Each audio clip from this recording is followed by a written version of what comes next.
అండి నేనైతే ఆమ్లెట్ వేసుకుంటున్నాను. దీంట్లో ఉప్పు, కారము, అల్లము అన్నీ వేసినాను. కొన్ని పాలు పోసుకోవాలి. ఇదేంటిదంటే ఆమ్లెటు.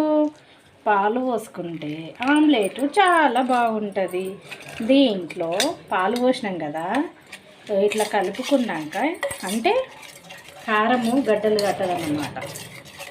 ఇట్లా కలుపుకొని చూడండి నేను ఎట్లా చేస్తున్నానో చూడండి. అందరు చేస్తారు కానీ ఎవరికి ఎట్లా ఇష్టం ఉంటే అట్లా చేసుకుంటారు.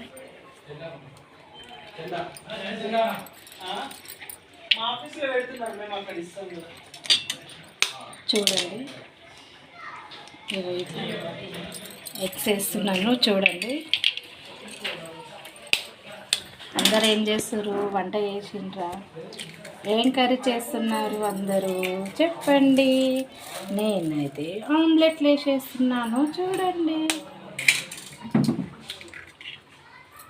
ఏవో పెంక పెట్టినా కదా, అక్కడ ఆయిల్లో వేడెక్కుతుంది చూడండి. తర్వాత మంచిగా మిక్సింగ్ చేసుకోవాలి.